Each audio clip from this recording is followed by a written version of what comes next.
El 23 de marzo de 1994 ocurrió un suceso controversial que forma parte de la transición a la democracia de nuestro país. Fue un magnicidio que marcó el sexenio de Carlos Salinas de Gortari y que a la fecha no se sabe la verdad. En este hecho han quedado preguntas en el aire como ¿quién mató a Colosio? Que si en verdad Colosio hubiera cambiado el rumbo de México o qué hubiera hecho en su gobierno. La conferencia se titula Luis Donaldo Colosio, los claroscuros de una muerte. Soy Ángeles y seré la moderadora. Vamos a exponer y analizar el fenómeno del mayor magnicidio ocurrido en los últimos tiempos. Apenas hace unos días cumplió 20 años del aniversario luctuoso, el 23 de marzo. Para la conferencia tenemos la ponencia de José Luis Medina y de Endaro. Pero quisiera comenzar por lo último que mencionaron, la reflexión que hicieron al final de su conclusión, acerca de un llamado de atención a los compañeros que están aquí presentes, acerca de, digamos, de un llamado en el sentido de pegarse a informarse de lo que sucede cotidianamente en el país, en el mundo. Se están dirigiendo a un sector estudiantil que tiene que estar informado de manera casi obligada, ¿sí? Porque si no tiene esa materia prima, ¿cómo poder cuestionar o analizar un problema social dentro de la clase que ustedes reciben cotidianamente en cualquier tipo de materia? Debe estar al día los muchachos, como estudiantes. Es su obligación. Bien, segunda cuestión, señor José Luis y Endaro, compañerita moderadora. Hay mucha gente que está fuera de estos niveles educativos, mucha gente que está fuera que, obviamente, si ustedes son obligados y no lo hacen, imagínense los que están afuera que no acceden a este tipo de niveles educativos. Obviamente no está informado de lo que acontece cotidianamente en el país, mucho menos en el mundo. Pareciera ser que no le importa, no le interesa. Pero ojo, muchachos, que también el sistema mismo es el que está causando esa apatía social, esa falta de interés de ustedes y de nosotros por no informarse, ¿sí? El propio partido, el PRI, que lo están aquí poniendo en un pedestal a este maldito partido que tiene su historia negra y perversa. Este partido, con todas sus artimañas y trampas en el sistema electoral, ¿sí?, aleja a la gente de la participación política y la gente ya no cree en él y está decepcionada. Por su cinismo, que ha mostrado dentro de toda su historia, desde el 29, con su abuelo y después el papá y ahora el nieto, que es valga hasta Peña Nieto, maldito sea. Entonces, una invitación a que todos ustedes y nosotros sí nos informemos de lo que acontece cotidianamente en este país y en el mundo. Bien. Siguiente cuestión, yo quiero felicitar a sus compañeros que están aquí, chavos, de verdad, en quinto año, dan un ejemplo de lo que se tiene que hacer como jóvenes universitarios. Sí, de verdad que sí, los felicito, chavos, es un gran esfuerzo, ¿sí? Pero al mismo tiempo no los felicito, porque este tipo ya está muerto. ¿Y cómo pensar nosotros que este tipo iba a ser algo positivo para este país que se desgrana, que se cae a pedazos últimamente? ¿Cómo pensar eso? Si está muerto el maldito también. Y este tipo fue formado bajo las huestes del PRI. ¿Sí? Él fue, creo que de la generación del señor López Obrador, se formaron juntos dentro del Instituto de Capacitación Política del PRI. Todos han sido de la misma escuela. ¿Ustedes creen que iba a ser algo positivo el señor? Por supuesto que no, chavos. A este señor, Salinas de Gortari le constituyó una institución llamada Secretaría de Desarrollo Social, para que este tipo tuviese imagen hacia afuera y fuera legitimado que la población realmente tuviera cabida política dentro de la población misma y votaran por él posteriormente. Si bien es cierto, era su delfín, su gran figura de Salinas, eso no importa, pero le fue creada esa institución para que obviamente ganara y atrapara los votos de la población. Ojo con eso. Siguiente cuestión. El tipo se pone la boca, se pone la lengua chapa. El discurso que manejó no era un discurso que tenía que darse, porque iba a afectar aparentemente los intereses de lo que José Luis le llama la nomenclatura, el buró político, los privilegios de los grandes dinosaurios belistas, el buen Jurassic Park, ¿no? Ojo, chavos, cuando dice que iba a atacar caciquismos, centros de poder, que iba a renovar el partido, eso no iba a hacer nunca, chavos, nunca lo iba a hacer. ¿Por qué? Porque el PRI, si Colosio llevara a la práctica la independencia de la Confederación Nacional de Trabajadores de México, el CTM, la Confederación Nacional Campesina, la CNC, la Confederación Nacional de Acciones Populares, la CNOP, que son los bastiones del PRI, que son los que constituyen la base del PRI, y si los independiza del partido, el PRI se muere solito, se cae. Entonces los privilegios de los dinosaurios se van a perder. ¿Ustedes creen que iba a hacer esto? No, era meramente discurso, era meramente, como dice José Luis, demagogia, retórica, chavos, para convencer a los otros que votaran por este maldito. Es lo que hacen todos los políticos perversos, ¿de acuerdo? Bien, siguiente cuestión, chavos. El ZLN surge 10 años atrás, antes del 94, o sea, del 84, ¿de acuerdo? Es su acta de nacimiento de ZLN, ya que ¿sí? Y este movimiento zapatista surge por ciertas cuestiones de carácter social, política, económica, cultural, chavos, de tierra. Estos movimientos indígenas son un reivindicador de las demandas del pueblo mexicano, sobre todo indígena. Se hacen escuchar a través de las armas porque muchas veces no lo escucharon políticamente. Entonces ellos toman las armas y toman la decisión de abrirse paso, ¿sí?, en el escenario social a través de la lucha armada. Y eso es, digamos, formidable para este país.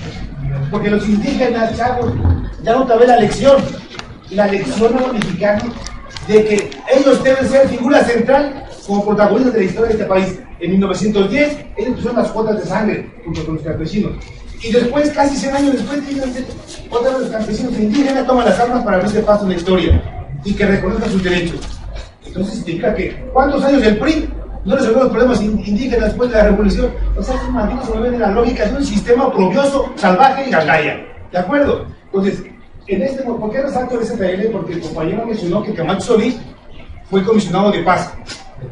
Él dijo, yo voy a Chiapas a resolver el problema, ¿no?, a mediar ahí entre los zapatistas y el gobierno federal. Sin cobrar salario. No, güey, pues ya tienes un resto de lana ahí acumulada después de transar a la población, al gobierno del DF, que fue aquí regente de la Ciudad de México, que antes se llamaban regentes, ¿no? Y vaya como bondadoso, alma caritativa, a tratar de resolver el problema de cuántos años, ¿no? No es cierto, tampoco es. Bien, y ahora ya, cayendo a esta cuestión ya directamente del maldito Colosio. Perdón que le llame maldito, pero sí son todos los políticos, están muertos, ¿no? ¿Vale? Venga. ¿Cómo estamos aquí, no? Este tipo ha sido hoy en día, chavos, perversamente por el PRI, manejado, lucrado políticamente. El PRI ha ganado debido a la figura de este señor. Y este señor fue mandado a asesinar. No estoy diciendo, fue Salinas, fue la nomenclatura del PRI, fueron todos sus malditos, porque les interesaba quitarlo, hacerlo a un lado. ¿Y quién quedó?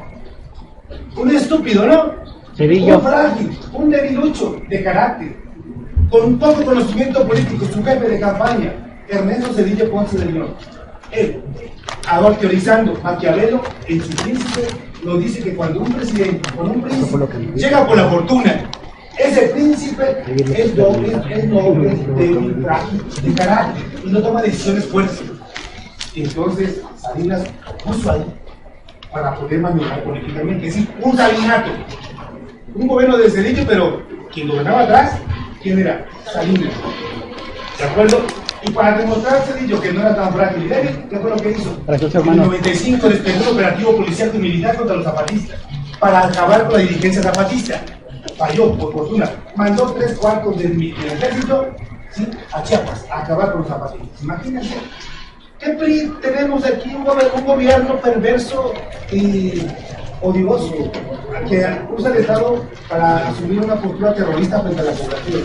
Siguiente cuestión, López Obrador y su pandilla. ¿De cuándo es? Pregunto en la mesa. ¿De cuándo es esa entrevista? ¿Cuál entrevista? ¿De cuándo es esa entrevista? Cuando todavía era precandidato en el 2011. Fíjense de cuándo. O sea que ya es periodista, ya ha sido candidato para esta misma. Y también quiere entrar políticamente. Colosio hubiera sido un gran presidente, casi dice el maldito Obrador. ¿Cómo es posible que diga eso siendo un partido, entre comillas, izquierda? No es posible. Igual que los demás. Es periodista, chavo. Bien, siguiente cuestión, chavo. Sí, Colosio fue asesinado por un tipo, pero ese tipo fue asesinado también, de inmediato lo mataron, chavos. Y se tomó, como dijeron ellos, acertadamente, un chivo expiatorio. ¿Cómo le iban a tener en la cárcel y le iban a enjuiciar? Por favor, iba a denunciar al sistema político mexicano. O sea, también nosotros hay que acabar bien. Bien, Carlos Fuentes lo mencionaron, otro maldito periodista, este escritor que acaba de morir hace poco tiempo. El tipo acomodaba su discurso, ya por izquierda o derecha, pero sí se quedaba bien con todos. Estaba con el ganador. Siguiente cuestión. Yo quisiera preguntarles a ustedes y aquí a los compañeros, ¿sí? Antes de entrar a otras cosas. ¿Qué se entiende por traición a la democracia? Porque hay un encabezado, ¿no? Una lámina que decía, conoce la traición a la democracia. ¿Qué es eso de traición a la democracia? Yo por eso te dije. Porque yo me he cansado de investigar, chavo. Sí, y no he encontrado que haya traición. Porque si dicen que hay traición a la democracia antes de eso, si no había democracia entonces. ¿Y la hay? ¿Verdad que no? No. Y ustedes nos dijeron que, bueno, en sus discursos, mencionando, lo estaban haciendo frente a la democracia. Entonces, ¿qué entienden por persona de democracia? Y si realmente la persona de democracia se iba con este patán, o si persona de democracia se dio y le ponía el pan, ¿qué es eso? Ojo con la pregunta. Bien. Siguiente cuestión, ya por último. Bueno, creo que es todo. Nuevamente reitero, chavos, de verdad, miren, a mí me gusta que los chavos como ustedes discutan los temas del día. De verdad que sí. Que deben reflexionar sobre lo que está pasando en este país.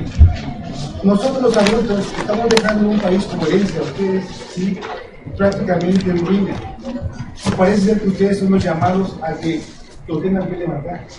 Pero si no se informan, si no se ponen a leer, ¿sí? Si no se educan, si no se forman, ¿cómo ya lo vamos a avanzar como país? De verdad que no. Hace un momento su compañero, ¿cómo se llama? Casi mencionó que debemos ir avanzando, pero con una cuestión de carácter individual. No, chavos, tampoco debe ser individualista el asunto. De verdad que no. No. Debemos de ir conformando unas redes, ¿sí? Para poder construir un ente colectivo. Y esa hay que ir avanzando. ¿Sí? Porque si cada uno jala por su lado, esto no va a avanzar como proyecto de nación, chavos. Ustedes son estudiantes. Son estudiantes y posiblemente muchos de ustedes logren llegar a una profesión. Pero hay mucha gente que está fuera de esto. Y ustedes tienen que jalar a aquellos que están fuera de esto. Ese debe ser un compromiso, una condición, ¿sí? De parte de ustedes. Creo que fue lo último que tocó el señor José Luis. No lo digo así, pero es un llamado de atención, jalón de oreja para ustedes, pues. Reflexionen, razonen, y en cuanto a eso, vayan construyendo algo importante para este maldito país que, insisto, se está cayendo a pedazos. Y ustedes son parte de él. ¿Sí? Bien, hasta ahí me quedo. Muchas gracias por invitarme. Ahora sí están mis preguntas. ¿Alguna otra pregunta? O sea, la idea de proponer un tema para discutirlo, para debatirlo, pero la idea de crear, o sea, no solo decir que se va a argumentar y criticar, sino hacerlo. ¿Sí me entiendes? O sea, ustedes, por ejemplo, fue su iniciativa, entonces esa iniciativa la pueden tener todos ustedes, abrir espacio, cuestionar, pero fíjense, incluso cuando decían lo de esta estación de radio de Monitor, que decías que ya se acabó, pero hay todos sus inicios que están resurgiendo. Entonces, con su proyecto de ¿opinamos? ¿Cómo se llama? También opinamos. ¿Cuál es su objetivo? Es eso, denunciar, cuestionar, exponer sus puntos de vista y exponerlos de una forma objetiva, abierta, crítica. Entonces, no está muerta la crítica, al contrario, ustedes están dando evidencia de todo lo que pueden hacer. Los felicito a ustedes, a todos ustedes, de todo lo que están haciendo. Entonces, imagínense ustedes que cuando vamos a sacar la licencia de manejar, yo acabo de ir a sacar mi licencia aquí en Miguel Hidalgo porque me queda muy cerquita, por cierto, un trámite rapidísimo, ¿sí? Imagínense que cuando vaya uno a sacar la licencia de manejar, te preguntan tu tipo de sangre. Eso lo entiendo, que lo tengas que saber y decir cuál tipo de sangre, porque uno que está manejando no sabe en qué momento puede tener un accidente. Y también, aparte de tu nombre, domicilio y bla, bla, bla, también te dicen que si quieres donar tus órganos. Oiga, en caso de que usted tenga un accidente y quede, usted sería posible donador de órganos, y usted lo dice claro, mi tipo de sangre es este, porque si necesito por una emergencia que me pongan sangre, si me ponen una que no es, me muero. ¿Sí? Es la vida lo que está en juego.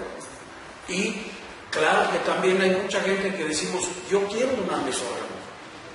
No deciden mis hijos, ni mi familia, ni mi esposa. Yo decido sobre mi cuerpo y yo soy un posible donador de órganos en caso de que mis órganos les sirvan para salvar una vida. Qué bueno, es la vida humana. Hasta ahí estamos de acuerdo. Pero no me pregunta nadie la licencia de manejar. Oiga, ¿usted es católico, es protestante, es musulmán, es homosexual, es esto, lo otro, bla, bla, bla? ¿Le gusta el comer carne o pescado? ¿O usted es vegetariano? ¿O le gusta ir al cine? ¿O usa el internet? ¿O usted? Eso ya es total y absolutamente violatorio de los derechos humanos, porque de un régimen fascista como el Mussolini o como Hitler, el inmiscuirse, el meterse en la forma de vivir o de pensar de una persona. Entonces nosotros, cuando este grupo de una ONG que se acercó a la senadora Laida Sansores, que por cierto es mi amiga, pero que ya no está en Movimiento Ciudadano, una expresión de estos colectivos que hay, presentaron ellos una iniciativa, pero ellos, a la senadora, y la senadora nunca la llevó a tribuna, nunca la presentó, simplemente ellos la presentaron, y ella, la senadora Laida Sansores, varias veces hizo diversos foros para conocer la forma de pensar de la gente y que hubiera, porque hay otras iniciativas. ¿Por qué? Porque todos los colectivos y las ONGs y los movimientos sociales en una gran ciudad como esta, pues también hay, hace rato hablamos que hay quien defiende a los animales y quieren que se acaben los toros, que se quite la Plaza México. Hay quien defiende, yo hace rato decía que ya no truenen cohetes porque afecta a las personas y a los animales. Y bueno, hay mucha gente que estará a favor de una cosa o de otra. Bueno, pues este colectivo trae una iniciativa, pero hay muchos otros colectivos que traen muchas otras iniciativas. Entonces, ¿cuál es la manera de pensar del movimiento ciudadano? Y yo la asumo como coordinador del Distrito Federal, que sería una tontería querer credencializar a las personas por su preferencia o por la gran diversidad sexual. Entonces, para mí, pues eso es una tontería, eso jamás se puede dar en un país democrático. En ningún país del mundo que se precie de ser democrático van a las personas a preguntarle, oye, ¿le gusta el mole? ¿Y cuál mole prefiere? ¿Del oaxaqueño o del mole poblano? Oiga, ¿usted le gusta comer en la mañana avena o prefiere mejor salir de su casa sin desayunar? Esas son encuestas que las hacen las empresas encuestadoras, pero a nadie le pueden dar una credencial para poder decirle, te vamos a atender si te pones y tienes que poner cuál es tu preferencia o tus gustos en el tema sexual. Entonces eso es totalmente violatorio de los derechos humanos. Con esto dejo por concluido el tema. Entonces, Gloria Hacel, yo no quiero hablar ya del tema. No quiero hablar del tema porque con esto doy por terminado el tema. Entonces, porque no tengo yo nada que ver con eso. Bueno, hay otro punto que no tiene que ver con lo de la organización, pero también decía aquí algo que preocupaba a ellos, es la relación que usted tiene. Con eso dejo concluir el tema. No tengo ya nada que hablar. Ya hablé de todo. Ok, bueno, hay que respetar también. Estás haciendo una entrevista que yo con mucho gusto te estoy tratando de contestar y yo ya te contesté todo lo que tenía que hablar de ese tema como todo lo demás. Llevamos en tu entrevista. No, pero es para clarificar, o sea, no es para hacer leña de verde, sino es para explicarlo. Creo que ya se tocó el tema de lo que tenemos que hablar. Ok, bueno. Lo dejé muy claro, ¿no? Okay. Bueno, para concluir... Es como si me dijeras, oiga, ¿y a usted le gusta el mole poblano o el mole oaxaqueño? ¿Le gusta el queso oaxaqueño o el mejor? Era para clarificar, no era para crear rumor, era para clarificar el tema, pero bueno. Vaya pregunta, esa es como de psiquiatra.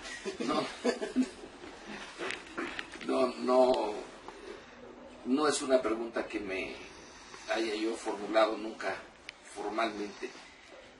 Lo que hago, bueno, pues es del trabajo de un académico que con el paso del tiempo dio el salto a los medios masivos de difusión, aunque no muy masivos porque no estamos en Televisa o cosa similar, pero a expresar opiniones, y en ese salto pasa uno de ser académico a ser un, digamos, una agente pública.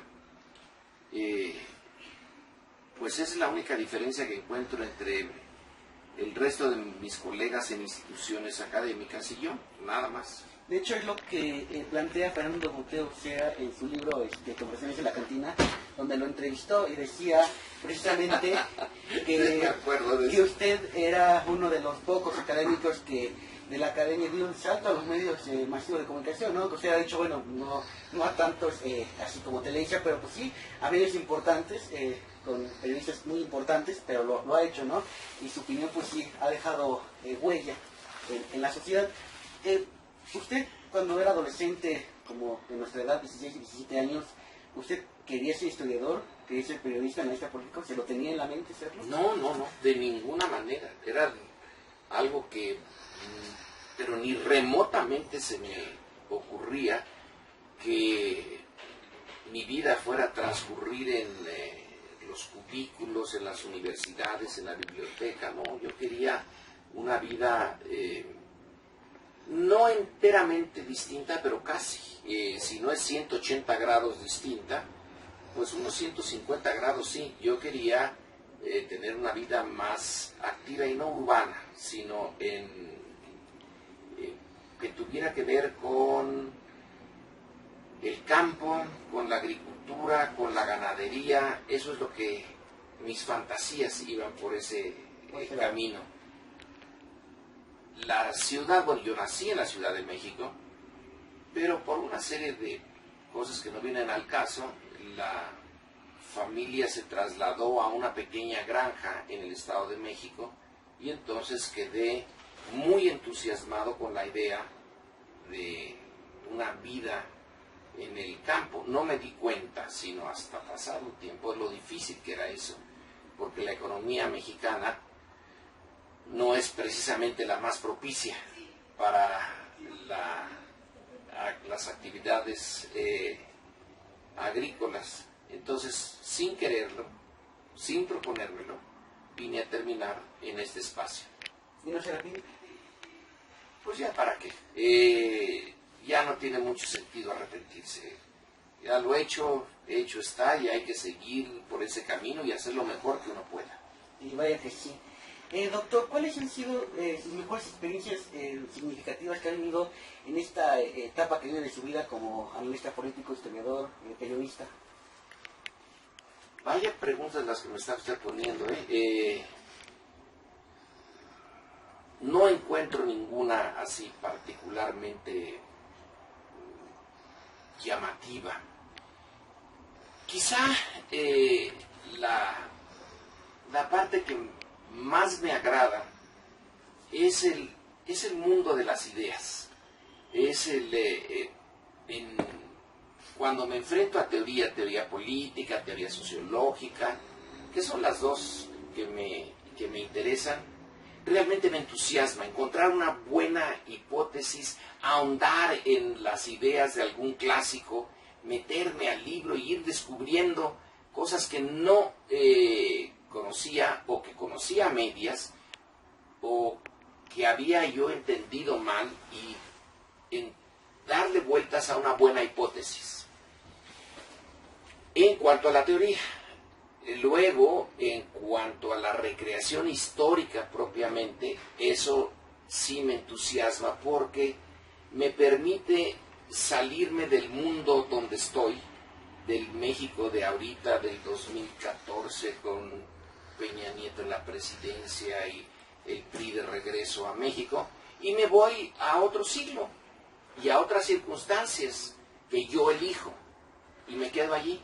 Entonces me quedo allí a tratar de entender a la Revolución Mexicana, por ejemplo, a las posibilidades que se abrieron entonces a una política exterior mexicana realmente interesante, emocionante, digna, por ejemplo la del general Cárdenas, y esa forma de vida. Y además, bueno, pues tengo un sueldo, tengo un ingreso que me permite no estar pensando que voy a morir de hambre. Entonces, la combinación de un mínimo de seguridad económica que da una institución académica y la libertad que tiene uno de ponerse a investigar y a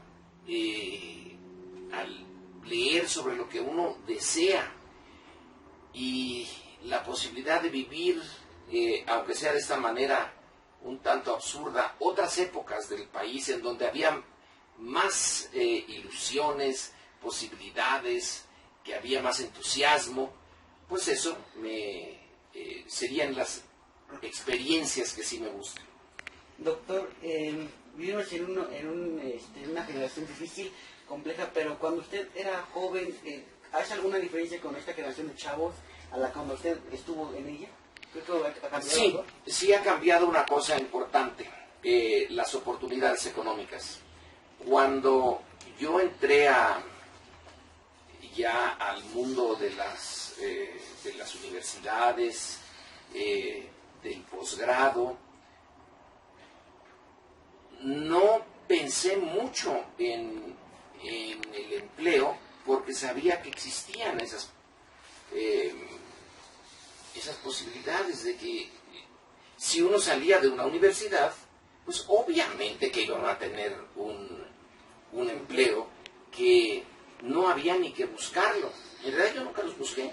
Llegaron, se me aparecieron por el camino. La diferencia es ahora con una economía estancada. Porque cuando yo estaba en la edad que ustedes tienen, la economía mexicana crecía en promedio al 6% anual, que si le quitamos el crecimiento de la población, de todas maneras era un crecimiento de 3% real anual. Entonces, era lo lógico esperar que este país fuera creciendo más y más y más y más, y que se abrieran oportunidades en todos los sectores, y en particular si alguien tenía una educación universitaria. Era casi tan natural como esperar que una vez que llegaba la noche, al rato llegaba el día y el sol volvería a salir y todo estaría actuando de una manera esperada, sin sorpresas en cuanto a las posibilidades de empleo. Creo que eso es muy distinto ahora. Bueno, poniendo su vida así, usted es periodista, escritor, abogado, locutor de radio, y bueno, mi pregunta es, ¿por qué quiso ser todo esto? ¿Por qué quiso ser todo esto? ¿Qué fue lo que lo motivó? Pues la verdad es que no me lo planteé desde el principio, yo creo que la vida me fue llevando por estos cauces, y a lo mejor, pues de repente, cuando me di cuenta que en el periodismo no podía yo ejercer la libertad de expresión absoluta, pues encontré en los libros, en las editoriales, una posibilidad más de desahogo para ir dando pasos adelante en un sistema que era muy estrecho, era muy complicado y que no permitía, pues de una manera clara, hablar y decir las cosas tal como eran. Esto era muy complicado. Te decía, puedes escribir de cualquier cosa, pero siempre que lo sepas escribir, es decir, con eufemismos, con comparaciones, con sugerencias, pero no la crítica directa, frontal, para que el lector tuviera elementos suficientes y poder llegar a un juicio relevante sobre tal o cual personaje público. Era muy difícil ejercer la crítica. Por eso cuando comencé mi vida editorial, digamos, lo hice con la novela ficción, una ficción que se parecía pues demasiado a la realidad. Yo creo que me salieron mejor las novelas que los ensayos posteriores, porque aunque eran novelas y no eran los nombres auténticos de los personajes que yo citaba, realmente pues resultaron muy atinadas. Presidente interino, por ejemplo, sale en el 93 y presagia el asesinato de Colosio. meses antes, casi un año antes de que ocurriera este acontecimiento. Y así por el estilo, ¿no? Y no era porque yo fuera divino, sino porque me ponía a estudiar y empezaba a ver que había similitudes en distintas esferas. Por ejemplo, en el caso de Colosio, pues era evidente que había el antecedente de la muerte, asesinado de Luis Carlos Galán y de otros candidatos a la presidencia de Colombia en 1989, bajo el dominio del célebre Pablo Escobar Gaviria. Todo esto, pues dije, puede reproducirse en México, y se reprodujo. Bueno, aún conociendo todos estos riesgos que hay en torno a esto del periodismo, ¿por qué decidió dedicarse a ese género? Bueno, por muchas razones, por herencia, por vocación, porque me gusta, porque creo que es una forma de aportar ideas, de sacudir conciencias, porque es una manera de construir futuro sin necesidad de estar en las calles gritándolo. La denuncia periodística tiene más efecto, es más directa, es más temible para los hombres del poder que cualquier manifestación pública. Si te pones a pensar en eso, y lo puedes hacer además como persona, como individuo, necesitas a tus lectores, necesitas, claro, crear confianza en los lectores para que te sigan, para que crean en lo que dices, porque generalmente hay muchos periodistas que pueden tener relevancia momentánea, pero que finalmente no alcanzan sus metas ni sus desafíos porque no cuentan con el apoyo de quienes lo siguen.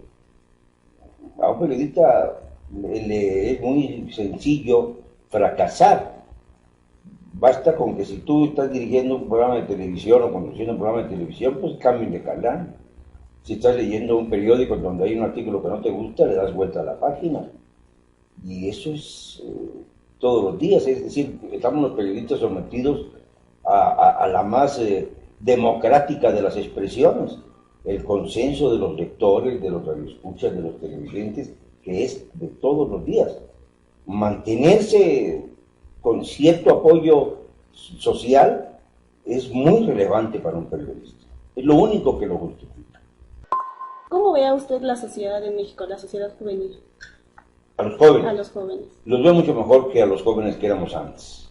Esto es, yo creo que lo que me trata de tranquilizar un poco, porque cuando veo la problemática general del país, sobre todo en este momento, me angustia mucho. Me angustia mucho porque hay veces que me dicen, bueno, ¿y cuál sería la salida? ¿Qué haría usted? ¿Qué nos propone? Y no es fácil, ¿no? No es fácil ponerse los zapatos de aquel que tenga que decidir cuál es nuestro destino. Sobre todo porque ya no depende únicamente de los factores internos, sino también de los factores externos, ese destino nacional nuestro. Pero yo veo algo que me entusiasma, que los jóvenes ya no quieren ver más corrupción, que los jóvenes ya no quieren entrar en este juego perverso de las simulaciones, de las manipulaciones, que ha sido, digamos, la directriz principal del sistema político mexicano durante muchos años. Y esta es la esperanza que yo tengo. Cuando lleguen ustedes a los centros de poder, ya no se dejen manipular. Yo ya lo estoy sintiendo. Hay muchachos en cada uno de los partidos políticos que ya no le quieren entrar al juego, que ya les es más difícil contaminarse, que tienen una conciencia social diferente a la de los que los antecedieron en distintos cargos. Y también hay otros que se dejan corromper muy fácilmente. Ya ves, por ejemplo, los panistas que andaban allá por Brasil, ¿no? Lo que les pasó. ¿Considera que hay libertad de expresión en nuestro país? Hay libertad de expresión porque hay quienes queremos ejercerla primero.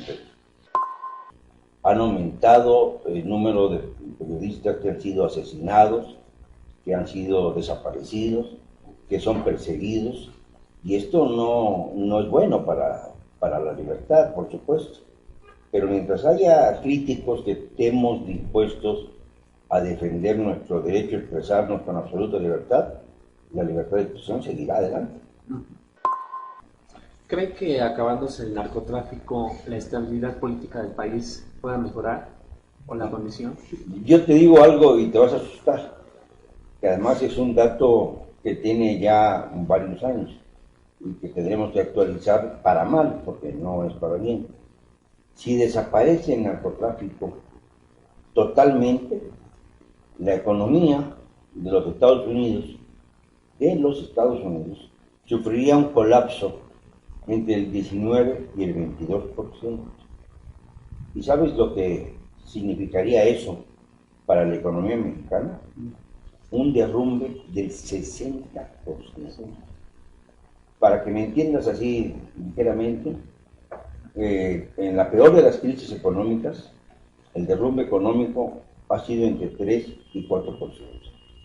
Tendríamos que sumar, ¿cuánto? 30 veces, 15, como 15 veces más, proporcionalmente, para entender los efectos de esa crisis que nos tenemos. ¿Y usted cree que se acabe esa narcopolítica que ha habido? Porque ve que en sus libros y en este que ahorita hablaremos del Despeñadero, ha hablado de esa relación que ha habido, esa negociación que ha habido entre políticos y narcotraficantes. ¿Cree que sí se pudiera acabar o necesita el narcotráfico de la política y la política del narcotráfico? No, yo creo que más bien en este momento la política necesita más del narcotráfico que el narcotráfico de la política. Y, por ejemplo, hay casos muy concretos de presidentes municipales que durante sus campañas gastan muchísimo más de lo que van a obtener por ingresos municipales en sus 3 años de gestión.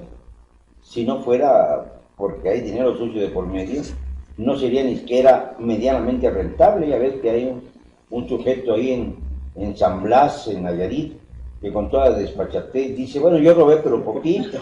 Entonces al rato va a haber uno que dice, bueno, yo sí robé de veras, pero lo hice bien porque construí un puente, como por ejemplo en Saltillo, ¿no? Luego después tuvieron que cerrar el puente porque no era viable la infraestructura creada. Y hay otras cosas, ¿no? En todo el país, donde te pares en cualquier parte del país, te llega una retahíla de denuncias, de quejas, de opiniones negativas, de descontentos, de inconformidades, que nos hacen ver hasta qué punto México está verdaderamente al borde de un problema mucho más serio de lo que imaginamos. No es que se trate de ser catastrofista, es que realmente no se han tomado las medidas necesarias para que sigamos yendo hacia el abismo.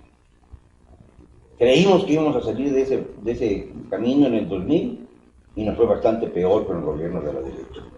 Luego creímos que era posible que el retorno del PRI reconstruyera algunos escenarios, y mira dónde nos tiene. Y bueno, no hablo de la izquierda, porque la izquierda, si se pulveriza antes de llegar al poder, llegando al poder no sabríamos quién iba a gobernar. Si el candidato resultara, por ejemplo, Miguel Ángel Mancera, ni siquiera está afiliado a un partido político.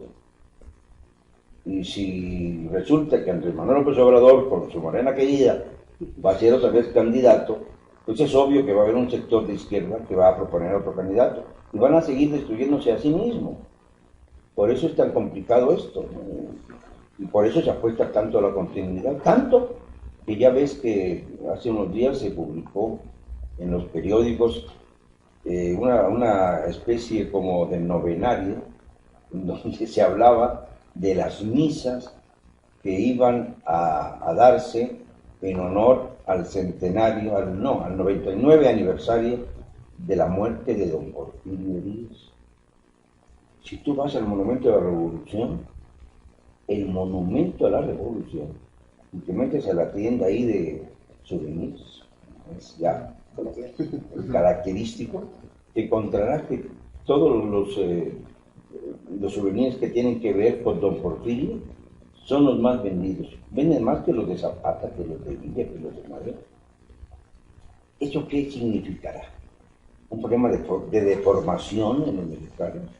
¿O bien una campaña soterrada para hacernos creer que el único método para gobernarnos es precisamente la autocracia y la continuidad política? Habría que analizarlo con Dios. Bueno, en este momento aún seguimos en paro, que se inició el miércoles, y vamos a seguir hasta que nos resuelvan. Ese es el punto medular, lo que les resuelvan. Ya se conoce mucho en las redes sociales cuál es la problemática, sobre todo en la cuestión de las universidades, de las escuelas superiores, pero en su caso como bachillerato, ¿En qué les afecta a ustedes? Más que nada es el reglamento interno. Hay una serie de puntos en los que algunos artículos se están eliminando, que nos están quitando el derecho a la baja temporal, y también en las materias nos están eliminando dos materias que servían para nuestro desarrollo personal. Y ¿cuáles eran?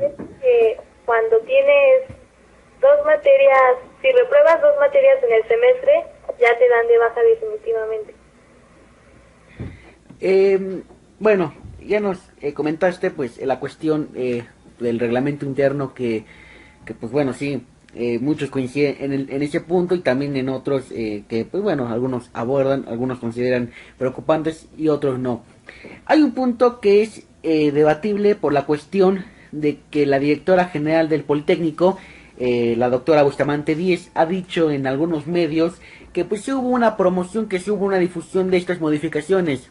En la Boca 10 se vio este tipo de, pues digamos así, difusión de los cambios que iba a haber. Todavía no. No los hubo. No los hubo. ¿Cuáles han sido las acciones que han tomado la Boca 10, aparte del paro que bien narraste que inició el miércoles? ¿Qué otras acciones han tenido? ¿Qué otras acciones vienen para la Boca 10? Bueno, de hecho, algunas brigadas se han estado informando en Zacatenco, han estado yendo para ver las juntas en lo que están diciendo y todo eso. Nosotros ya hicimos una carta y la pensaban mandar, pero mejor están esperando para la junta que va a haber mañana, en donde ya se va a hacer el pliego petitorio de todas las vocacionales y ahí ya se va a definir la situación. ¿En esa carta que iban a mandar con la directora del Politécnico, se le van a enviar a ella? Sí. ¿Qué más o menos nos pudieras decir que contenía la carta? La verdad ahorita no sé muy bien, porque solo fue un grupo y algunos maestros que lo hicieron. Entonces necesitamos saber de qué se trataba, pero aún no sabemos. Aún no sabían de la carta.